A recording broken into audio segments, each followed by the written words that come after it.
Hi everyone, it's Roger here from What's on DisneyPlus.com. A quick video review of Secret Society of Second-Born Royals. But before we go any further, make sure you do hit that subscribe button to keep up with the latest Disney Plus news.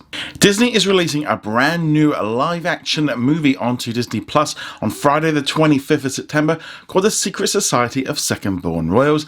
Yes, it is a mouthful, and they even make acknowledgement of that really bad name in the movie itself. Now, this movie is made by the Disney Channel, so it's a Disney Channel kind of movie, but it's not kind of in that same league. They don't have all the big musical numbers. It's not kind of in that same way. It's very much kind of like a hybrid between like an X-Men movie and a spy movie, and then you kind of got the Disney side to it as well. I actually really enjoyed this movie. I wasn't expecting to. I thought it was going to be a bit sort of naff. However, it's predictable. You know what's going. You can see everything coming as you're going along. But I watched it and was like, yeah, I kind of like that. Whether or not I wouldn't necessarily watch it again, but if you're a Disney Plus subscriber, when it arrives, I would definitely recommend checking it out. Now, you have to go in expecting it to be kind of more like a TV movie. The budget is a lot less than you would see like in a big superhero movie that you would normally find.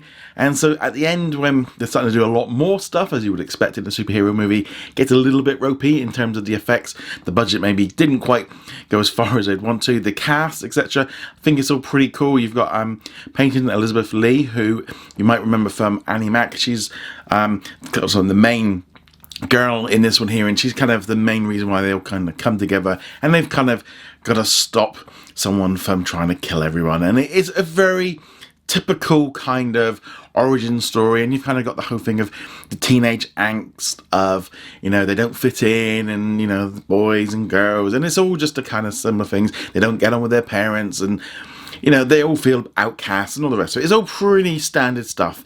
But it's done pretty well. It kind of does feel a little bit sometimes like an X-Men movie where they all come together. They're all learning to deal with their superpowers.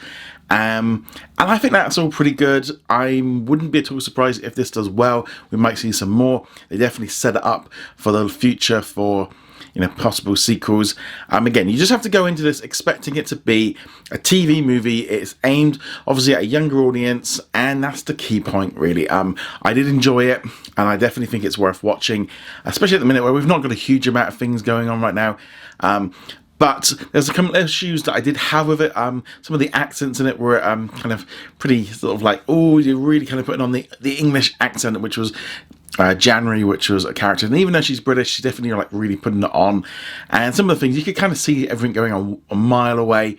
They're very obvious in what they're doing because it's only about 90 minutes long. So what they want to do is kind of get all the key points together very well. They're all very blunt, really. You can see where they're going. Every little scene is telling and setting something up for later. There's not really any wasted motion. There's like a big montage at the beginning where they kind of lay out everything that's going on, and you can kind of go, okay, yeah, that would have been maybe half an hour of a normal movie to kind of set all of that up. They just went straight into a montage, get it out of the way, so you know where you stand. And like I said, all the special powers that they had was kind of strange.